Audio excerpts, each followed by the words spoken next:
Mobile ଆଉ ଟିଭିରେ ଦେଖିଥିବା ଗେମ୍ ଆଜି ରିଏଲରେ ଦେଖିବା ପାଇଁ ମିଳିବ ବୋଲି ମୁଁ କେବେ ଭାବିନଥିଲି।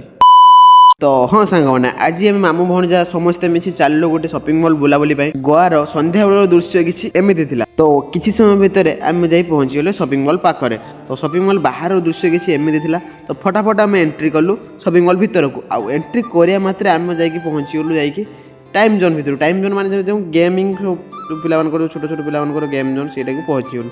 ଆଉ ସେଠି ଦେଖୁଛନ୍ତି ନା କେମିତି ସବୁ ଖେଳ ଏମିତି ସବୁ ଖେଳାଯାଉଛି, ଯେଟା ଆମେ ମୋବାଇଲରେ ସବୁ ଦେଖିଥାଉ। ମୁଁ ଦେଖିକି ଆଶ୍ଚର୍ଯ୍ୟ ହେଇଗଲି। ଆଉ ମୁଁ ବି ଯାଇକି ଟିକେ ଖେଳିବା ପାଇଁ ଲାଗିଗଲି। ଯାଇଛି ମାନେ କ'ଣ ଛାଡ଼ିବି ନା। ତ ଆଉ ଯେଟା ଗୋଟେ ନ୍ୟୁ କିଛି ୟୁନିକ୍ ଦେଖିଲି, ଯେଉଁଟାକି ଆମେ ସମସ୍ତେ ମୋବାଇଲରେ ଟିଭିରେ ଦେଖିଥାଉ, ମୁଁ ତ କେବେ ରିଏଲ୍ରେ ଦେଖିନଥିଲି। ଫାର୍ଷ୍ଟ ଟାଇମ୍ ଆଜି ଏଠି ଗୋଆରେ ରିଏଲ୍ରେ ଦେଖିଲି। ତାପରେ ଏତେ ସବୁ ଜିନିଷ ଦେଖି ଆପଣ ତ କେବେ ଏମିତି ଦେଖିନଥିବେ। ଯଦି ଦେଖିବା ପାଇଁ ଚାହୁଁଛନ୍ତି ମୋ ଚ୍ୟାନେଲକୁ ସବସ୍କ୍ରାଇବ୍ କରିଦିଅନ୍ତୁ। ମୁଁ ତୁମକୁ ଆହୁରି ବହୁତ ଭଲ ଭଲ ଜିନିଷ ଦେଖେଇଦେବି। ଆଉ ଲାଷ୍ଟର ଫେରିବା ବାଟରେ ଟିକେ ଆମେ ତ କେବେ ରିଏଲ୍ର ଘୋଡ଼ାରେ ବସିପାରିବାନି, ସେଥିପାଇଁ ଟିକେ ପ୍ଲାଷ୍ଟିକ୍ ଘୋଡ଼ା ଟିକେ ଚଢ଼ିବା ଟିକେ ଡ୍ୟାନ୍ସ ଫ୍ୟାନ୍ସ କରିଦେଲି। ଆଉ ଆଇଛି ମାନେ ଟିକେ ଫଟୋ ଗୁଡ଼ା ନହେଲେ ହେବ ନା, ତ ଫଟୋ ତ ନିହାତି ଉଠା ହେବ। ଆଉ ଖାଇବା ପାଇଁ ଟିକେ ମନ ହେଇଗଲା, ତାପରେ ଆମେ ଚାଲିଗଲୁ ସିଧା ରେଷ୍ଟୁରାଣ୍ଟ। ଗୋଟେ ରେଷ୍ଟୁରାଣ୍ଟ ଯାଇକି ଟିକେ ଚିକେନ୍ ଲଲିପପ୍, ଚିକେନ୍ ବିରିୟାନୀ ଟିକେ ବାଡ଼େଇ ଦେଇକି ପଳେଇ ଆସିଲୁ। ତ ଦେଖା ହେବ ଆଉ ଗୋଟେ ଭିଡ଼ିଓରେ। ରହୁଛି ଜୟ ଜଗନ୍ନାଥ।